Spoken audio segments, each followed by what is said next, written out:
Today I'm behind the wheel of a 2022 Kia Stinger GT line. Now for 2022, the Kia gets a significant upgrade.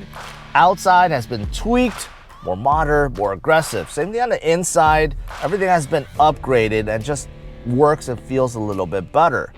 Unfortunately, this significant upgrade may be short-lived because rumor has it that Kia will discontinue the Stinger by the end of this year.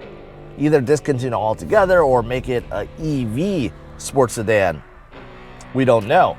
So in this video, I'm going to tell you everything there is to know about this brand new Stinger and tell you how it drives so you can decide if this sports sedan is right for you. All right, let's get started. All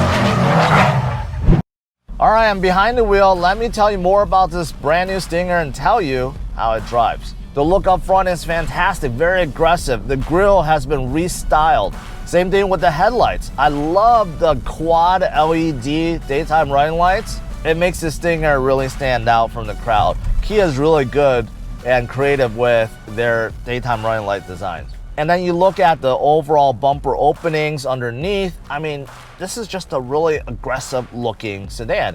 And if you look at the hood, right, you got a couple of vents up there, fake vents, but still adds to the aggressiveness. You go to the side, you look at the silhouette, right? It's a really nice silhouette.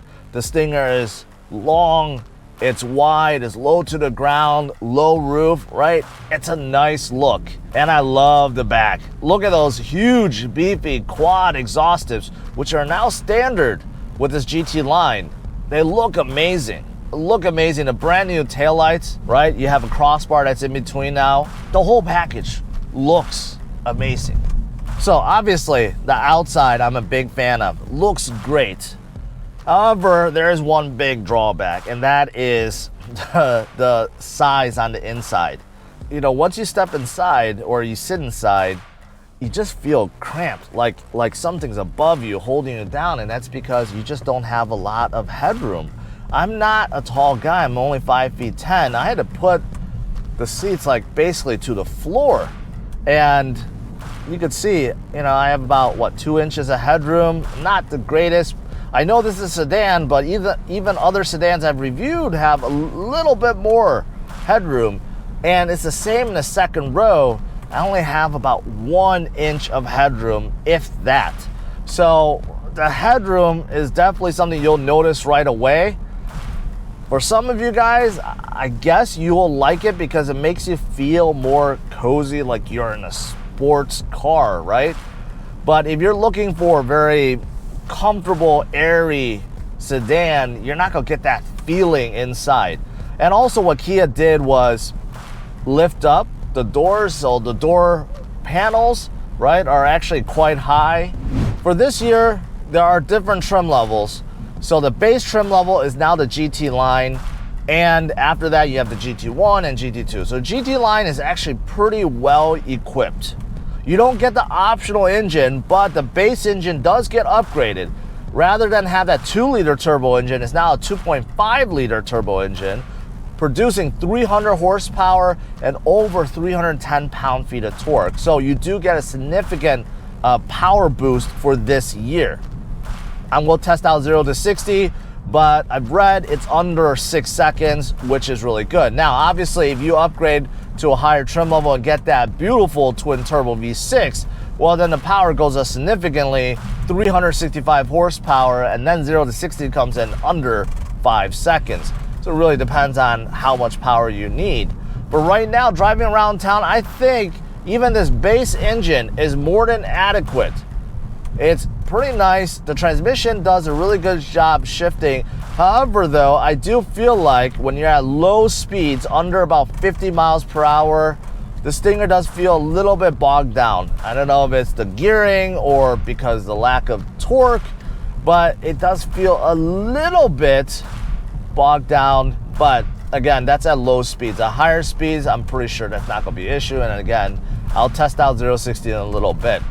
Now, as for the ride, it's pretty smooth, although I do think that the suspension's a little bit bumpier than a normal sedan, and that's because this Stinger is equipped more sporty suspension to give you that better, corner carving ability, right? So It's not bad. It's not bad. This GT line comes with standard 18-inch alloy wheels, and I think they look fantastic. I don't think you need to go any higher. It looks right with the Stinger. But you know, with 18s, the sidewall's a little bit smaller than normal. But combined with the sporty suspension, I think you feel a little bit more bumps compared to a normal sedan, but isn't too bad. And something else that's fantastic is how precise this steering is. There is no play in this steering at all. You could see it right now.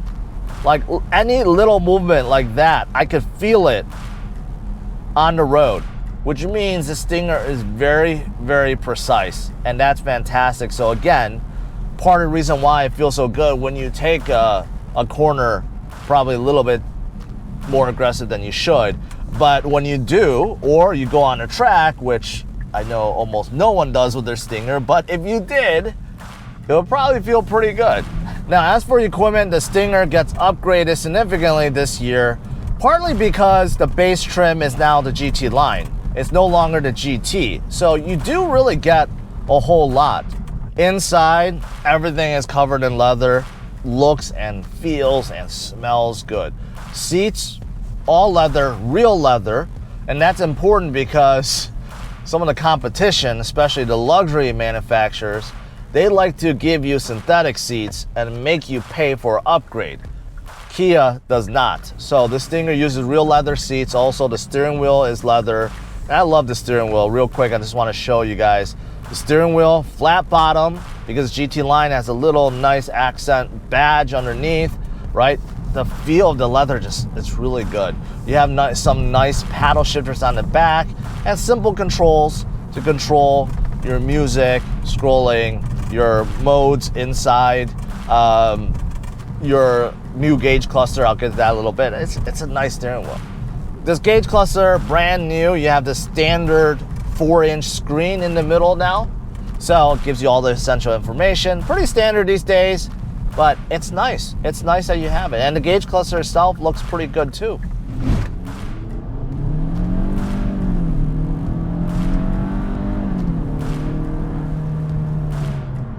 Okay, so just tested, standstill to 60, and you know what? It didn't feel that quick, to be honest. And partly the reason being, this engine needs to rev up. There seems to be a lot of lag underneath, lack of power at the lower RPMs. So it took a while to kind of move. So 0 to 30 seemed really slow. And then after 30 to 60, started catching up. So unfortunately, maybe the gearing isn't the greatest, because if you look on paper, this engine produces 300 horsepower and over 300 pound-feet of torque. So I expected a lot more grunt underneath, but it just wasn't there. So I wonder if the optional engine makes a world of difference. I'm pretty sure it does, and later on, hopefully, I can test it if the Stinger is still around. Also standard is this beautiful 10.3-inch infotainment system / touchscreen.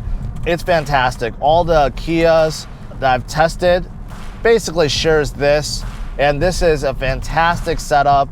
This UVO setup, it's very bright, very responsive, high resolution, and it gives you everything you need: Apple CarPlay, Android Auto, and of course you can configure a number of things, right, including your driver assistant features, which includes pretty much everything. Everything from warning you if you're starting to get sleepy, to front braking and lane warning and rear warning, blind spot warning, adaptive cruise control. So basically everything that you can think of is standard with this brand new Stinger.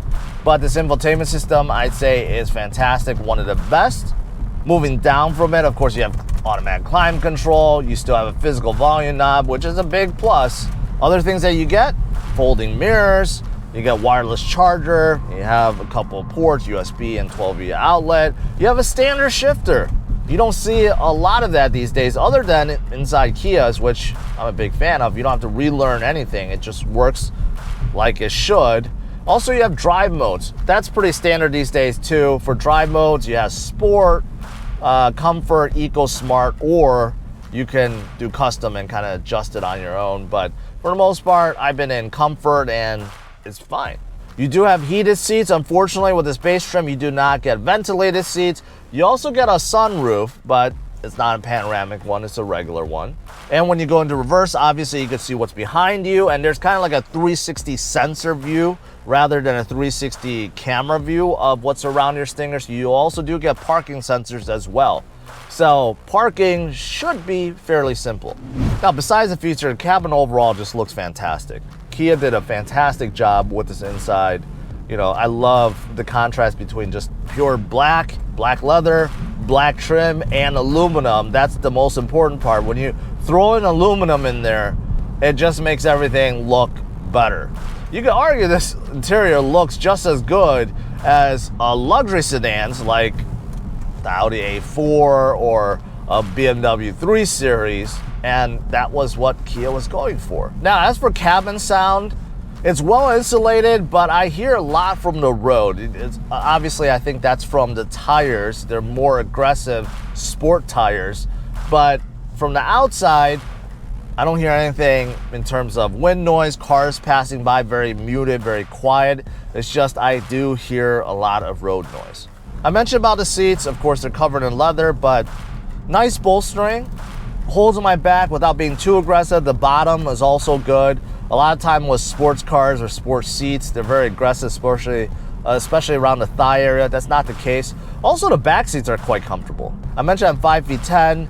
I have actually a decent amount of leg room behind my driving position, about 3 to 4 inches, but very little in headroom. But the seats slope down, and you feel like you're being hugged in. So actually, it feels pretty good in the back, other than the lack of headroom. Back passengers always get a pair of vents and plugs, so that's pretty standard. And here's the thing, the trunk is actually pretty big too, because the Stinger is more like a hatchback. The trunk is not like a traditional trunk. So when it opens up, there's actually a really good size trunk back there. So you can pretty much haul whatever you want to, and of course you can fold down the rear seats too. Now, one thing I'm not a big fan of that you have to get used to is this brake feel, this pedal. It's quite sensitive. So unlike most cars, you know, you have a good linear feel as you step on it. This one seems to be like right away. It catches right away. So to get a really smooth, easy stop takes some work. You have to get used to it. So that's the one thing I wish Kia improved upon. I've actually reviewed other Kias that I felt the same way, and it's the same with this Stinger. So it's like barely an inch, and you know, this Stinger just catches on real quick. So as for pricing, I mentioned there are 3 trim levels. The base is this GT line. It starts around $37,000, which means it's not the cheapest sedan out there. It's actually quite high, nearing $40,000. Now, if you want to opt for the GT1, you're going to pay about $7,000 to $8,000 more, around $45,000. And if you wanted a GT2, you want to add another $7,000 to about $52,000, $53,000. So it does add up quite a lot. Remember, I mentioned about this competing with the luxury manufacturers, with the Germans. Well, if you opt for one of the higher trims, it's within the same price range. It's actually not that much cheaper if you look at it. So I do believe that is one of the reasons why the Stinger isn't selling so well, because luxury buyers can't get over the name Kia, and people that want to get a nice sports sedan that's very powerful and fun and looks great, right? They'll probably look at the Stinger, but the thing is, once they look at the price, well, then they come to the conclusion it's not that much cheaper than the luxury cars out there. So possibly the biggest reason why the Stinger is not selling so well, and why Kia is looking to discontinue it after this year. So to conclude, I'm kind of mixed on this Kia Stinger. I do think it's one of the best looking sedans out there by far, but there's a trade back. It's small on the inside. This base engine on paper does look very powerful, yet when you floor it, there is a lag. Also, the price, I believe, is holding back this Stinger. If it was a little bit less expensive, I think the crowd would be much larger. However, it does a lot of things very well, so it really depends on if you're in a market for a sports sedan like this. Smash the like, subscribe to the channel. Make sure you tune in to my future review videos. Take care.